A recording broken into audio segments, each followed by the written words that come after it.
Let's say you have a system of equations that looks like x plus 5. Let's say you have x plus y equals 5, and also x minus y equals negative 3. And we want to solve this system of equations. Okay. What we're going to do is we're going to add these two equations together. And the reason you can do this is, let's say this. Look at this top equation right here. Okay. If you remember from the theory of equations in general, you can add anything to an equation as long as you do it to both sides of the equal sign. Like, if I wanted to add a 3 to this side of the equation, that's perfectly fine, as long as I add a 3 to this side of the equation. And that's, how we manipulate equations and kind of solve for whatever we're trying to solve for. Likewise, I could multiply this entire equation by 2, as long as I multiply the other equation by 2. Now in this case, one of these equations tells me, this one here, that the quantity x minus y is equal to minus 3.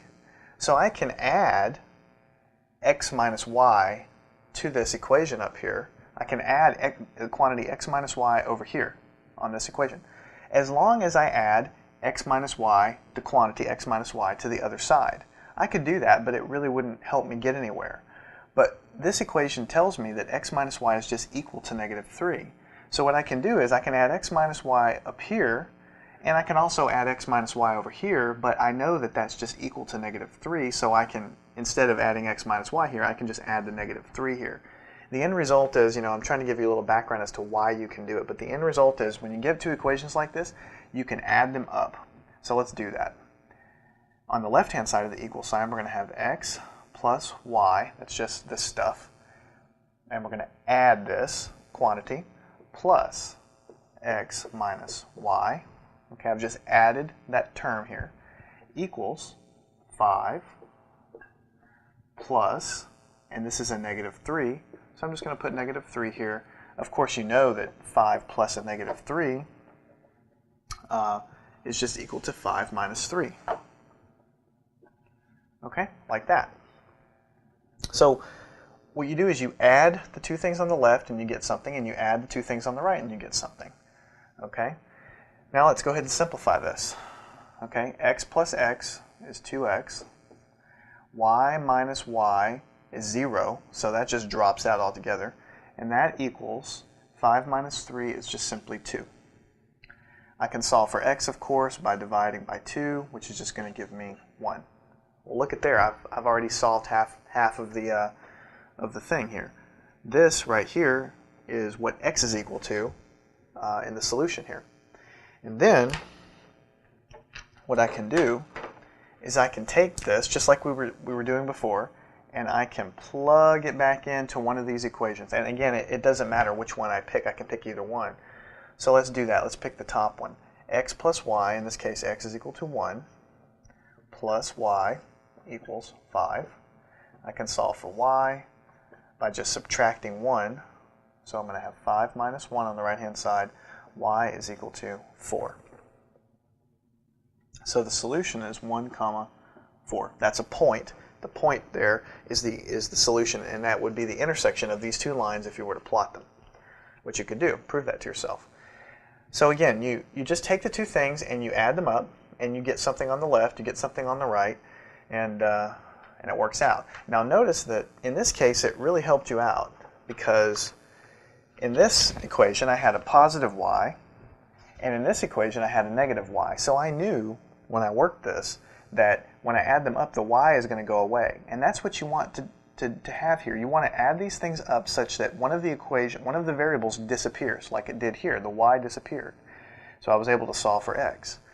If that wasn't the case, I would have to do something to it to make it work. And in this case, we didn't need to do anything fancy, but everything just worked out fine. I'm going to show you some examples where things aren't quite so pretty up front. But basically, that's the simplest example. You just add the two things on the left, add the two things on the right, and go from there. Let's say you had, just to kind of solidify, 2x plus y equals negative 1. And then also negative 2x, my other equation, plus y equals 3. Well, these are two lines, and I can use the method of addition to go ahead and add them. Notice that I've got a 2x and a negative 2x, so I know immediately when I add them, those are going to disappear. That's perfect. That's exactly what I want to do. So let's add it. 2x plus y. I've got this part here. And then I'm going to add this thing right here, plus the negative 2x plus y. All I did was add what was underneath here, equals minus 1 plus 3. Okay? Now you see here that as I'm doing this, I'm putting the plus sign and I'm putting the quantity in parentheses, and it's quite okay just to write this like this: plus y minus 2x plus y equals negative 1 plus 3.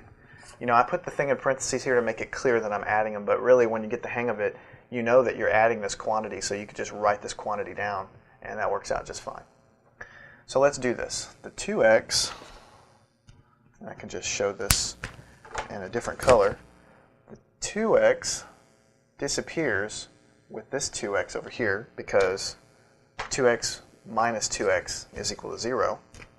And what I'm left with is y plus y. Of course, that's 2y, and that's equal to negative 1 plus 3, which is 2, positive 2. And then y, therefore, is going to be equal to positive 1 because, you know, I can just divide by 2.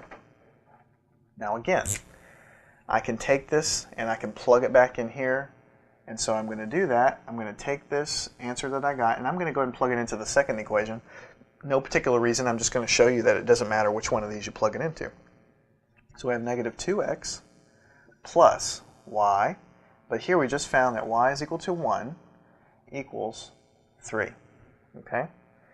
So I'm going to move this 1 over here because I'm going to solve for x. I'm going to move this 1 over here. I'm going to have negative 2x minus, I'm going to subtract 1 here and subtract it over here. 3 minus 1 is 2. Of course, it disappears from the left side because I'm subtracting 1. And then x is just simply going to be equal to negative 1. I divide both sides here by negative 2. 2 divided by negative 2 is negative 1. So the answer here is x is equal to negative 1, y is equal to 1. And that's the point. That's the solution there. Just add what's on the left, add what's on the right, simplify. But you notice in order for it to work, I've got to have something that's going to end up canceling out. Otherwise, you're never going to eliminate any variables. The whole point of the addition method is you want to eliminate one of the variables, one or as many as you can, and go from there. So let's do one that's not set up for us quite so nicely in the beginning, and you'll see what I'm talking about.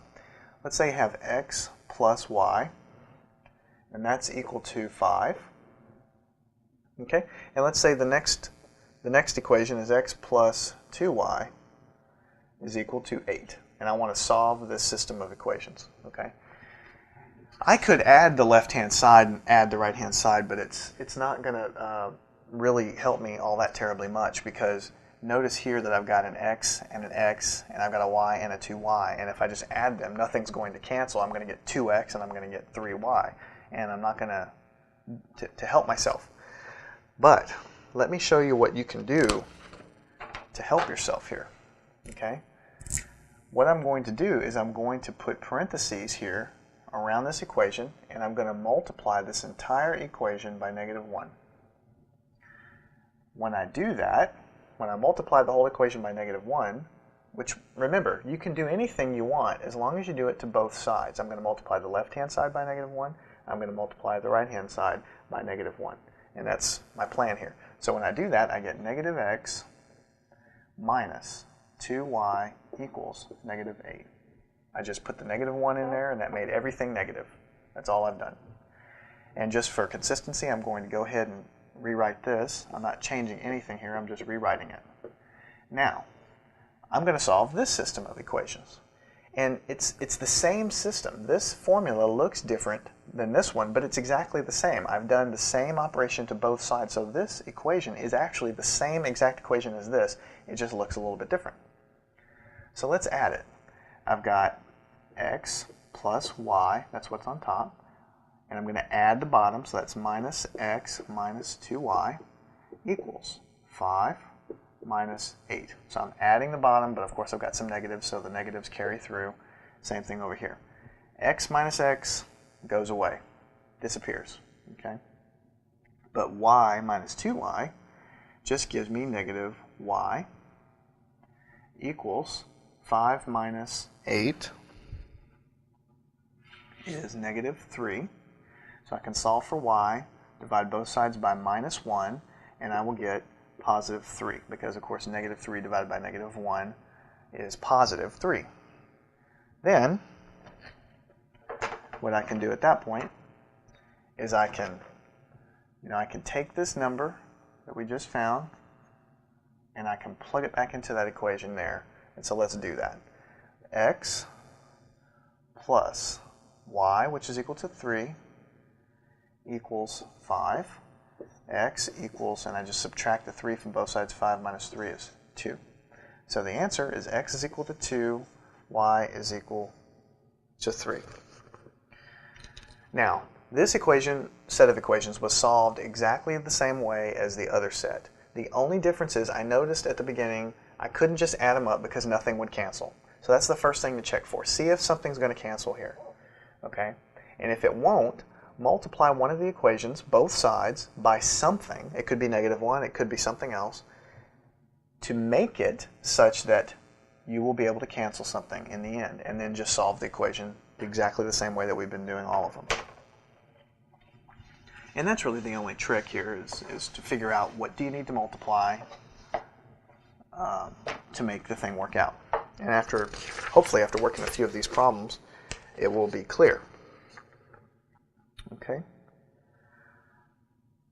Let's go ahead and work this problem. It's an interesting problem.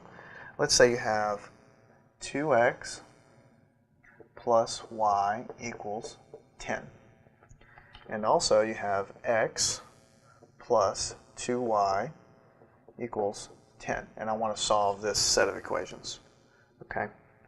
Notice again, I could add this to this, and I could add this to this, but the 2x is not going to cancel out with anything. It's not going to subtract to 0. This will give you 3x.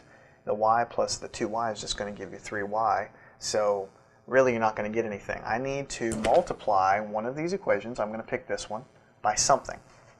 And I need to multiply it by something that's going to get one of these things to cancel. And in this case, I'm going to multiply this equation by negative 2x.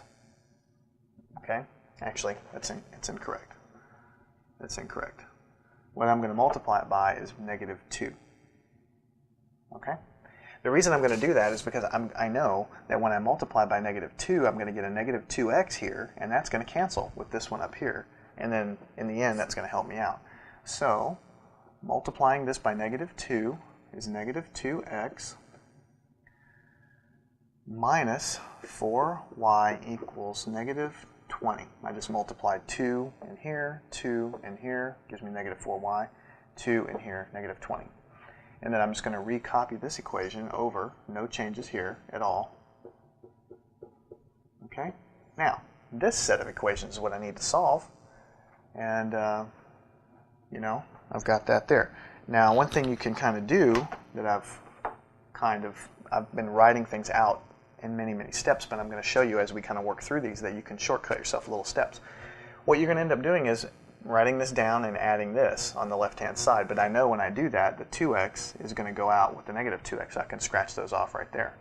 The y, okay, I can just write that down. Y minus 4y equals 10 minus 20. I just added the y to the negative 4y, and the 10, I added it to the negative 20, which means 10 minus 20, and I go from there. So y minus 4 is negative 3y, okay? And the 10 minus the 20 is just going to be negative 10. So then y is just simply going to be negative 10 over negative 3. So y is just going to be equal to positive 10 over 3. 10 over 3. And it's negative 10 over negative 3, so negative divided by negative gives me a positive 10 over 3. So then y is equal to 10 over 3. Okay? Of course, we're not totally done yet. We just found half of it. I'm going to take this y that we just found, I'm going to plug it into here. Okay? So let's do that right here. 2x plus y, but y is 10 over 3, equals 10, like that. I want to solve for 2x. So I just say 2x, I'm going to subtract 10 thirds from both sides, is equal to 10 minus 10 over 3. Okay? Now I need to simplify this. I need to simplify this fraction in order for me to solve this. So what I'm going to do is I'm going to say 2x is equal to, and I'm going to change this 10 into something with a denominator of 3. This, if you think about it, is really 10 over 1. I'm going to multiply this fraction, both top and bottom, by 3. So I'm going to have 3 over, I should say I'm going to multiply by 3 over 3. And I'm going to show you why that works in a second. Minus 10 over 3.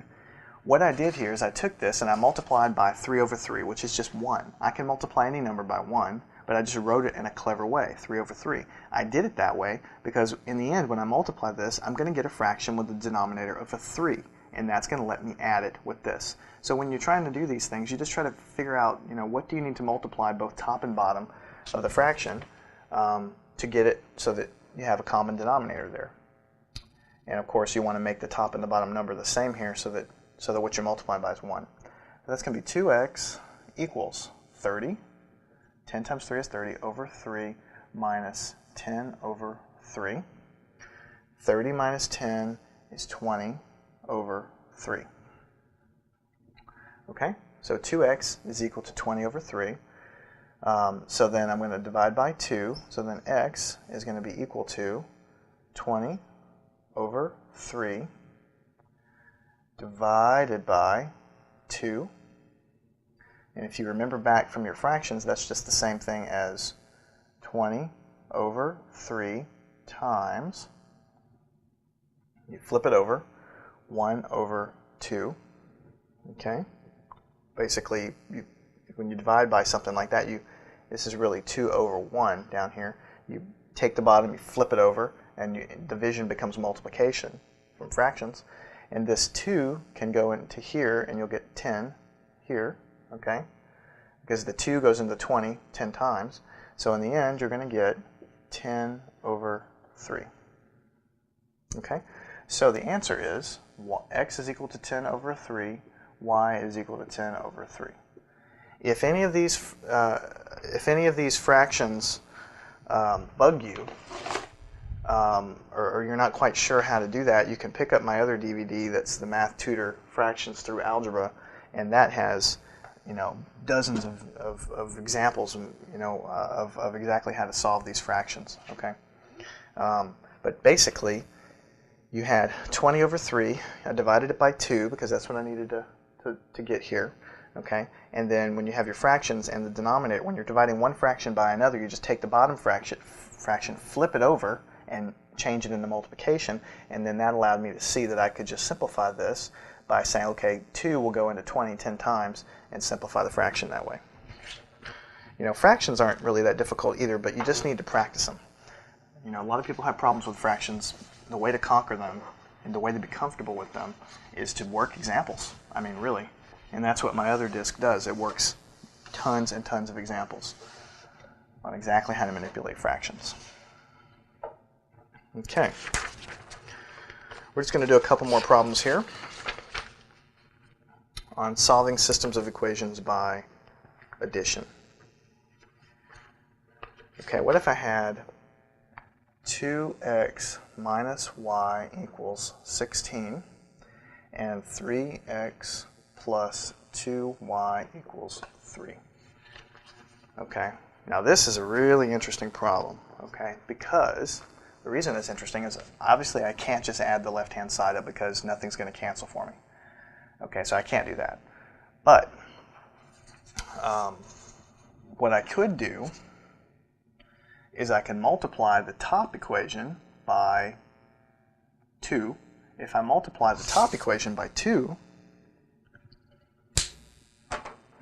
like this, Then in the end what I would get is I would have a negative 2y, and that negative 2y, when I add it together, is going to cancel out with this positive 2y. The reason I brought this example up is usually in the previous examples we've been working with x, trying to get x to cancel. But I'm just trying to show you that it doesn't matter which one you work with. You can try to get the y's to cancel if you want. So let's go ahead and do that. 2 times 2x is just 4x. 2 times negative y, negative 2y equals 2 times 16, 32. Okay? And then I'm going to rewrite the second one just straight away over again, equals 3.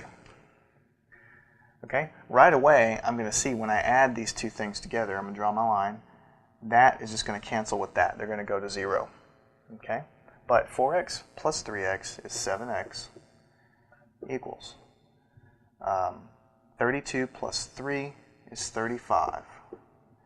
X equals 35 divided by 7. I'm going to divide both sides by 7, which is 5, obviously, because 7 times 5 is 35.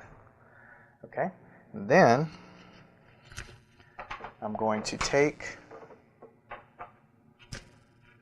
this answer that we got for x and plug it into this equation. I could have plugged it into this one if I wanted to. 3 times x, which x is 5, plus 2y equals 3. 3 times 5 is 15, plus 2y equals 3. I'm going to move the 15 over here. I'm going to subtract 15 from both sides. On the left, I'm going to be left with 2y equals 3 minus 15 on the right. So then 2y equals negative 12, because 15 minus 3 is 12, but then the bigger number is negative, so it's just negative 12. And then finally y is equal to negative 12 divided by 2. I divide both sides by 2. I get negative 6. So then the answer to this is 5, comma, negative 6. Okay?